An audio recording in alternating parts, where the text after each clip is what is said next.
My name is Billy Decker. I am a mixing engineer located in Nashville, Tennessee.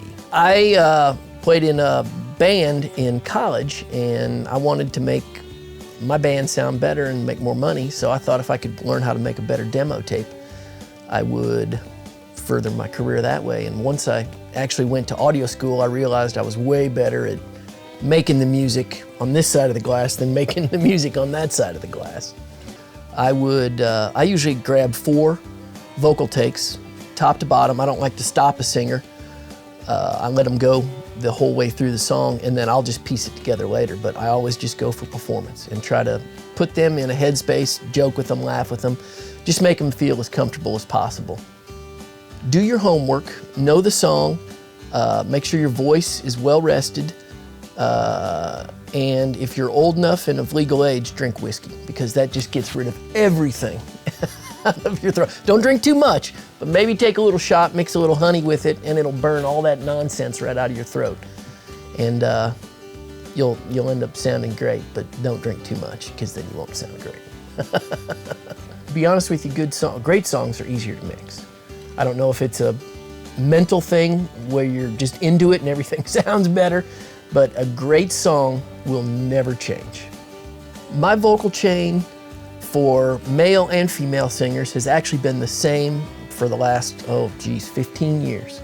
I use a compressor, and then I feed it into an EQ, and then I hit another compressor, then I use a limiter, and then I actually use 2 de-essers. And one of them I de-ess the S's, the other one I de-honk down at like 2K and use it more as a denasaler.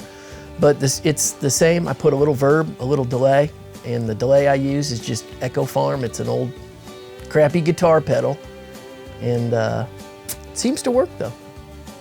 My favorite desert island vocal mic would be a Neumann U47, but I actually like the Sound Deluxe copy they made, which is hard to find anymore, and now I believe they've turned into Bach audio, and those sound fantastic. I use compression as a tool of expression on a vocal by using a real slow attack and a real fast release. I don't like to clamp down on vocals that tight, and especially in country music, you want all the grunts and the groans and all the male singers have this, what they call a bucket, for lack of a better term, and it's this little gravelly growl at the beginning and at the ends of words. And if you smash a vocal too much, you're just gonna flatline it, and you're gonna miss all that. So I like to use a lot of compressors, but a little bit of each one at real low ratios, 2-to-1, 3-to-1. I'm not a real big 8-to-1, 4-to-1 guy, but I will lay a meter over from time to time. I'm not afraid of doing that. I first learned about the plug-in gain reduction from actually watching an NTM nail the mix. I believe it was the gentleman from Periphery, and I saw him pop up this plug-in, and the first thing that grabbed my attention was how cool it looked. And then once I saw the slay button, I was sold.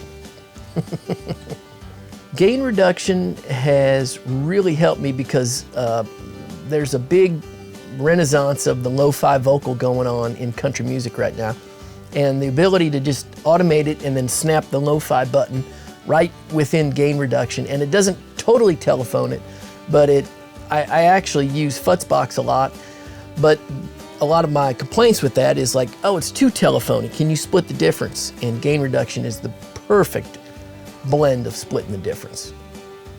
Gain reduction makes my artist sound larger than life, and a good example is on Rodney Atkins' new record. I got gain reduction in, and he was complaining that the vocal wasn't poking out enough. And I said, I just got this plug-in in, let me show you this thing. It looks cool. If nothing else, you'll be like, wow, that's cool. And I actually put it on his vocal chain, and he was like, that's it. He's like, can we turn the slay button up more? I'm like, no, Rodney, we're as good as we can get with that. Back it down. The best piece of advice I would give to any up-and-coming engineer looking to stay current with popular trends is ask a lot of questions, and don't be afraid to ask what you might think is a dumb question.